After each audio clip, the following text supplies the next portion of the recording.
All right, it's always a great day when you can talk to the CP3. And yes, we're going to talk basketball. But first, I want to talk about this book right here, 61 Lessons from Papa. I got to tell you, man, you took me on a roller coaster of emotions. You made me laugh when you gave the Cedric the Entertainer example with the cigarette hanging out of the mouth. You made me cry when you dropped off your brother at college. You motivated me when you talked about Papa's work ethic and your family dynamic. What was it like for you to write this book? Because I would imagine it would be difficult to relive, having to deal with your grandfather getting murdered at the age of 17. Was it therapeutic? Was it difficult? Take me through this process. Man, first of all, thanks so much for having me here. I really appreciate it. It was an emotional roller coaster. Just all the nuances of revisiting things that I haven't necessarily talked about in 20 years. So it was tough. It was a lot of times in the book that I laughed, just reimagining situations that have occurred. But there was definitely some tough times where I reached out to my mom, my dad, or my brother and just had to just talk to them about things that we had never really talked about. As I look at you and your career and your life and I peel back more layers of you, I kind of realize that your life is a lot like your game on the court. You're not just a scorer. You're not just a passer. You're not just a defender. You're not just a basketball player. You're an author now. You've also done some TV production stuff with your documentary, The Day Sports Stood Still. How important is it for you to utilize all of the talents you have on and off the court?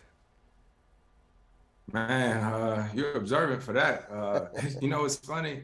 Like life is crazy, and I've been able to enjoy a lot of really good times and a lot of different things, but I've always just tried to be well-rounded and try new experiences and try new things. Basketball is one thing, but we always say basketball is what I do, it's not who I am. So I'm always trying to, support others, help people around me, and just trying to grow and understand that one day that the ball is going to stop bouncing and, it's going to be life after that. The name of the book is 61 Lessons from Papa, and I got a lot of lessons from the book. You talked about the family dynamic, and I really enjoyed how your family was like a team, right? Your father, worked, with your grandfather. Your grandfather was kind of the coach, the owner. Your mom brought her talents as an accountant with the numbers, and you kind of talked about, the son's chemistry in the book. How has that translated your lessons you learned from Papa to the court and your experience here in Phoenix? So much. Everything growing up, from my parents to my grandfather to my other grandparents, everything has been about family, right? My brother works for me as my business manager. I've told a few people that I think the one thing that my grandfather would be the most proud of is the fact that our family is still intact. And that's always been really important to me. And the same thing with our team, with Phoenix. We're together so much. We're with our teammates more than we're with our actual family. So it's always been important to try to at least nurture and try to make that camaraderie and try to make our team feel like a family. And I don't know if you remember, but you and I talked about this in the locker room when you were playing the Clippers in the playoffs, and D-Book and KD were there. You were saying, hey, look, I changed the carburetors. I actually worked on these cars. And in the book, you talked about loosening the lug nuts before you jack up the car. That's when I knew you knew what you were talking about. So how is that translated on the court? Rolling up your sleeves, doing the dirty work, playing defense and stuff like that. Yeah, I remember us in the locker room talking about that. And that was funny. It's crazy because that's what I've always seen, that's what was always shown to me. It wasn't necessarily about somebody telling it to me, but I always watched the way that my dad worked, the way my mom worked, and the way that my grandfather worked. And my grandfather worked like that tirelessly, right? Just to make sure that he provided.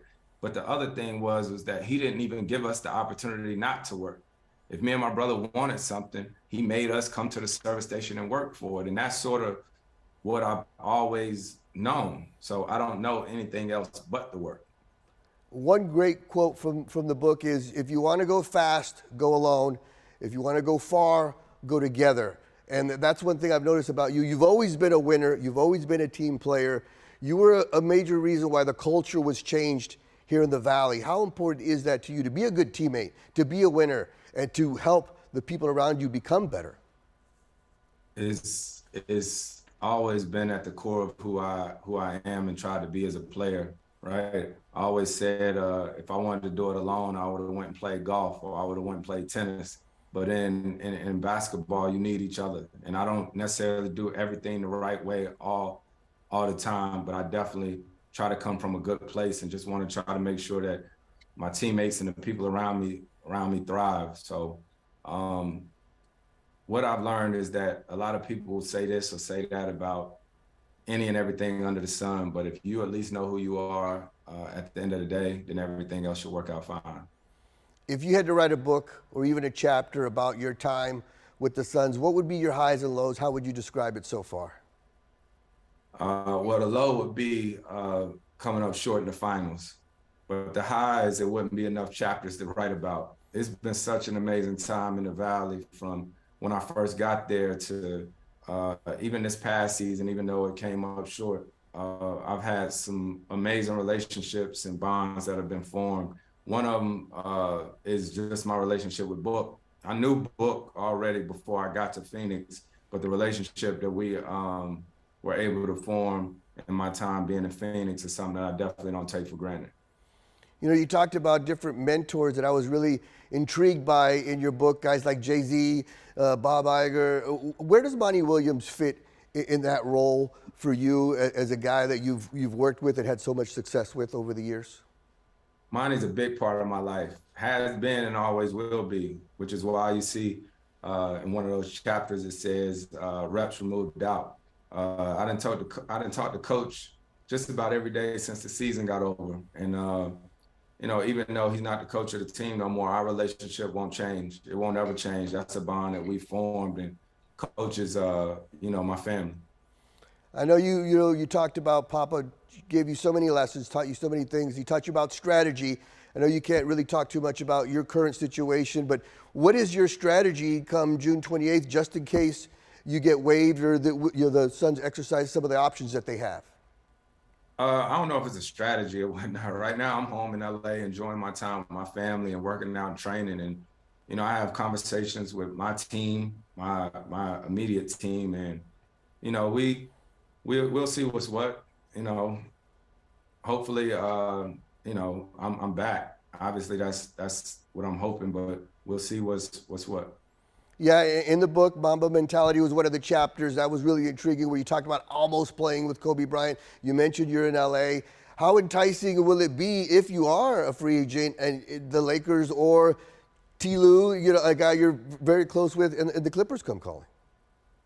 Yeah, I can't even think about that stuff right now. You know, it's one thing at a time. You know, right now I'm just focused on right now being dad. You know, and all the other stuff I think will take care of itself. Yeah, and one thing, you know, Papa taught you, you know, in the book was dealing with haters, dealing with doubters, you know, not quitting. You know, when you were on the JV team thinking you should have been on varsity, and when people talk about him putting water in the gas and stuff like that, at this stage in your career, do you feel like, man, I got to prove people wrong again? Always, but I wouldn't rather have it any other way.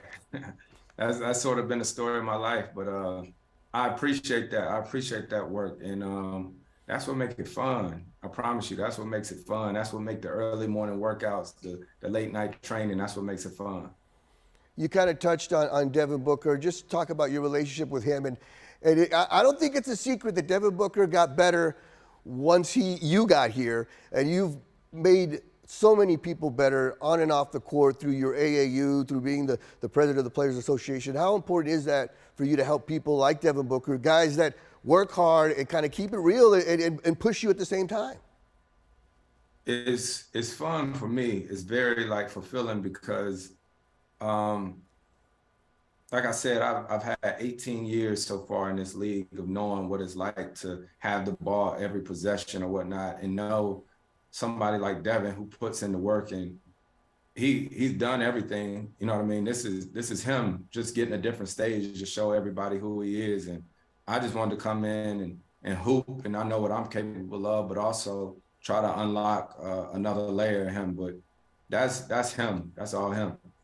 You know, you've obviously had some tough losses throughout your career, and I've always wondered, like, your ability to bounce back after these losses. But then I read this book and I realize what you've been through on a whole different level in life. What you went through, having to go through what you went through with your grandfather, your best friend, at such a young age, did that prepare you for the tough times you've had to deal with through your NBA career? Because when you kind of compare the two, there's really no comparison. Yeah, Monty used to say this all the time, like when we would lose a tough game or have a tough stretch, he'd be like, y'all, remember, we are all playing basketball right here. No one's getting shipped off to war or anything like that. We are still playing a game. And so, yes, myself, just like a whole lot of other people that play sports or do other things, there are a lot harder things in life that we've had to deal with. Doesn't mean that the losses and the injuries and all that aren't hard, but you definitely have perspective and you realize you gotta get back up. One thing you talked about in the book was dealing with people that don't care as much as you and how challenging that can be. And I know that's always been one of your things where you push people and you never ask anybody to do anything you aren't willing to do. What do you think your relationship's going to be with Frank Vogel, your new head coach, a guy that kind of has that same mentality? Well, I know Frank. I know him.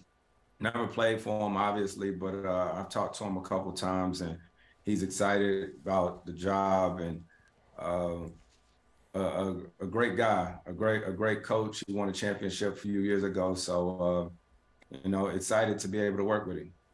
Your grandfather was always a person that never judged anybody, always gave everybody a chance, whether it was Happy, whether it was George Durham.